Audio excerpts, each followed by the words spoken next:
Hello and welcome to this video. This video is another psychology video, and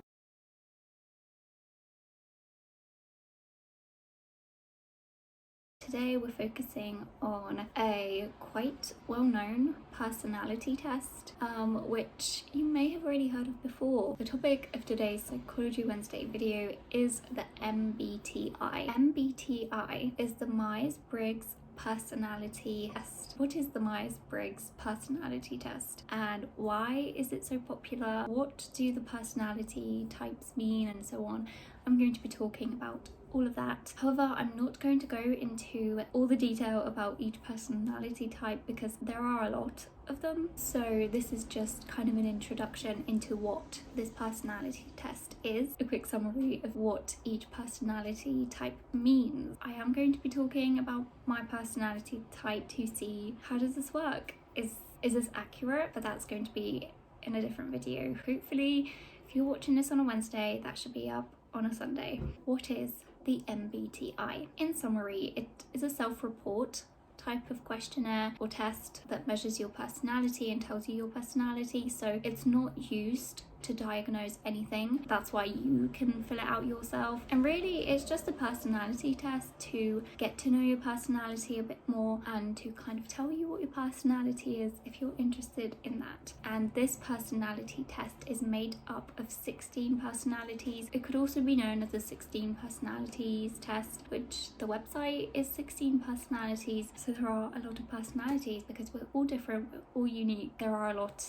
of different traits everyone has. So there are 16 personality types. They kind of have like 4 groups, and I will talk about that in a little moment, just a little bit about the test. The test is made up of 93 questions that you fill out yourself, and these questions are made up of things that refer to these traits. What is the main goal of this? Like I've said, it's to get to know your personality better. You may have no idea what your personality is. You may have heard of introvert, extrovert, and that's all. And this one does talk about those 2 things, but it also just goes into more detail. Who is it by? In 1942, Catherine Cook Briggs and her daughter Isabel Briggs Myers, they worked together on this, and that's why it's called the Myers-Briggs, because their surnames. Interesting is this was actually inspired by the psychologist Carl Jung, because he talked about extroversion, introversion. That's kind of what it is in summary, and what it is based off science and psychology. And now onto the traits, like a quick summary of them. These personality types are made up of these traits: introvert versus extrovert, I versus E, intuitive versus sensory, which is I versus S, thinking versus feeling, T versus F, judging versus perceiving, so J versus P. So a little bit about those traits. Extrovert, introvert, you might have heard of this already. I have a video about this. Introvert is someone who loves social interaction.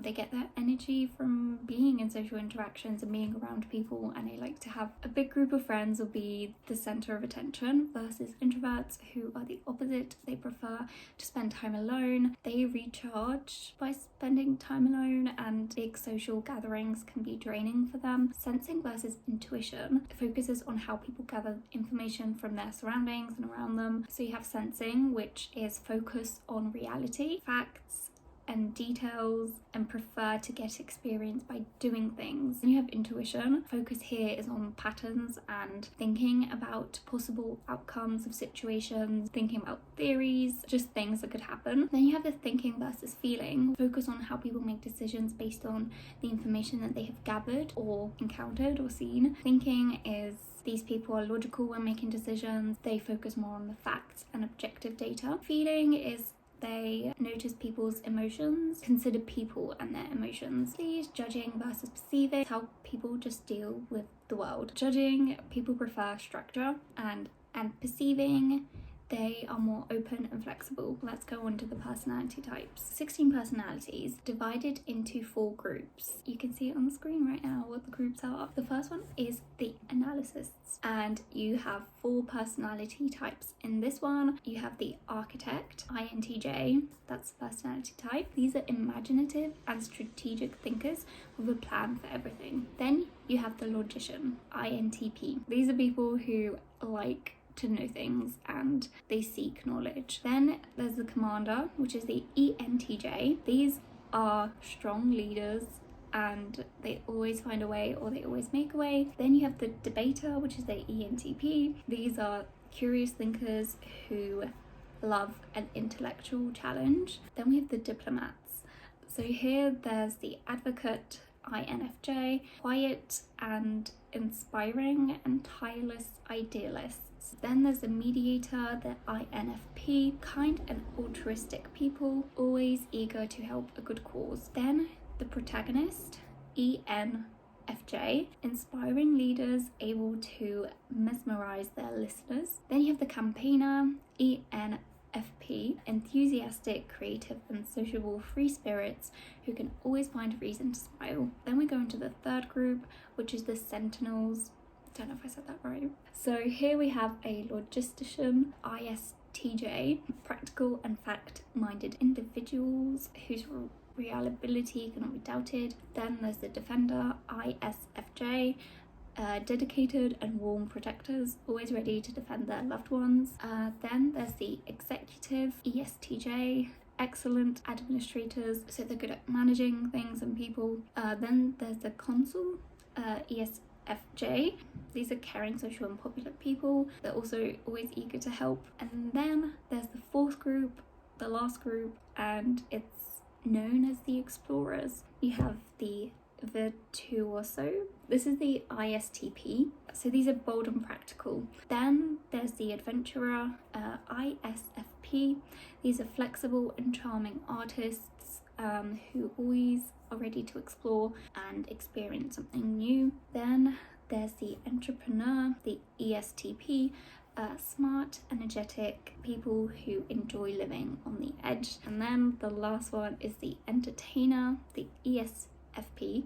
These are spontaneous, energetic and enthusiastic people. That is it. That's all the personalities that exist according to this personalities test. I'm not going to go into detail on them, like I said, because that would take probably an hour or two. Let's just talk a little bit about the validity of this, and is it actually used in psychology? So according to the researchers, it does meet all the criteria needed to be valid. Like all standardized tests, it meets the criteria of a valid test, but studies do suggest that that's not the case. With retest reliability, in the long run you could carry out the test and then get a different result in like a year, which is a valid point, but at the same time our personalities do change and we do change and evolve. So like you could encounter surroundings that forces you to change, and like as you grow up your personality changes. That could be the reason why people can get different results. But I think it means like you do the test like in March and then you repeat it in May and you could get a different result. However, some psychologists today do suggest that this should be reviewed and tested more to see if it is actually 100% okay. And also there is another limitation of this, is the black and white view, which means that it's either this or either that. It doesn't take into account someone who's an ambivert, so they're not an introvert or an extrovert, they're a combination of both. But you don't get that here. You either get this or you either get that, and especially with some of these traits, like there's 8 of them, someone could be both. You could be intuitive and thinking. It depends on the situation as well. You could, for the traits of thinking and feeling, you could be both depending on the situation. So that itself is a limitation of this, that if someone does do this test and they say that that's my personality, then they stick with that personality, and like it just kind of like labels you as this. Anyway, so possible limitation. And is it used in psychology? The answer is no, not really, because this is a self-assessment. You don't need to go to a psychologist to know your personality type. It's definitely become more popular, and I've definitely seen more people talk about this, and it makes sense because we want to know what our personalities are like. We want to know what kind of people we are. So I do like the idea of this, is that if someone doesn't know who they are, doesn't know what kind of person they are, then this is a great starting point for you to think a bit more about that. Yeah, that would be all for this part of the video. I hope you got to learn about this test and what it is, because maybe you've heard people talking about this and saying like, oh, I'm a ESTJ. Is that one? I don't know, I'm just making that up. So now you can know. I hope you enjoy this video. If you want to know what my personality type is and is this quite accurate or not, then you can watch the video I upload on Sunday where I'll be talking about my own personality type. So thank you for watching. Any more personality kind of videos that you'd like to know more about, then do let me know.